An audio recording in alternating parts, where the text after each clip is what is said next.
Croatia's largest employer, Agrokor, continues to struggle under a mountain of debt owed primarily to Russia's Sberbank. Sberbank, which has offered to lend the consortium more money, says that it has no desire to assume ownership over Agrokor. The Russian state-owned bank has met with other banks and creditors and agreed that the first step will be to draft a plan to keep the consortium liquid over the next 4 months. A number of Agrokor's biggest suppliers, including Dukat, Frank, Kraš, Podravka, and Vindija, met in Zagreb yesterday. They said their goal was to keep Croatia's largest privately owned company afloat, as it is their biggest distributor and best means of selling products in Croatia. Today they are meeting with Deputy Prime Minister and Economy Minister Martina Dalic. President Kolinda Grabar-Kitarović is in Sweden for a 5-day visit. She is meeting with the Swedish royal family today. The goal of her visit is to strengthen bilateral relations and economic cooperation. Last night she met with representatives of the Croat community there, which numbers roughly 35,000. The 2-week appeal proceedings for 6 former Bosnian Croat leaders continues at The Hague today. In 2013, the 6 men were sentenced to a total of 111 years in prison for war crimes in Bosnia and Herzegovina. Presenting his appeal today is former Herceg-Bosna Defense Minister Bruno Stojic. Whether or not the joint criminal enterprise in this case, the massive, extensive, far-reaching joint criminal enterprise, can be proved and has been proved by way of a properly reasoned decision based upon inferences from circumstantial evidence. Because there's no direct evidence of a joint criminal enterprise. It is inferences woven together. A final ruling is expected by the end of the year.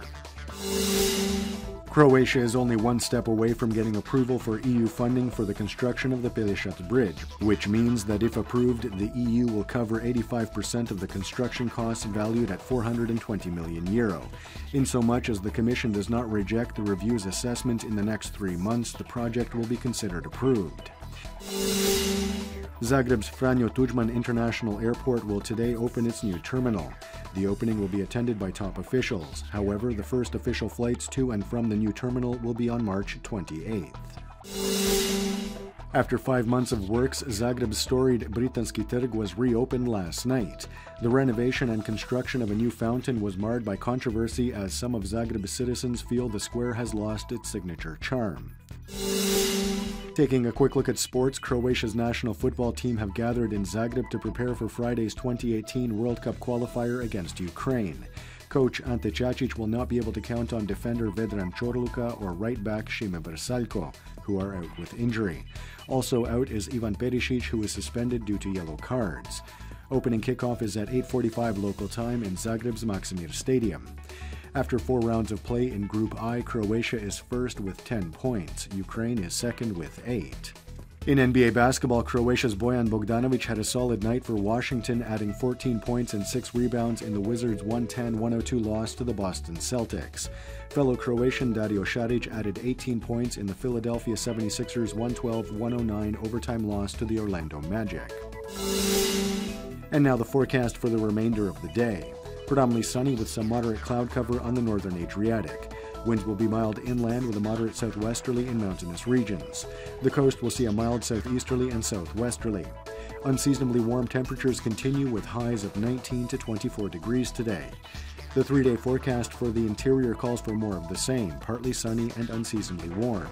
Partly to predominantly sunny on the coast as well, however, some moderate cloud cover on Wednesday and Thursday could bring with it some isolated showers.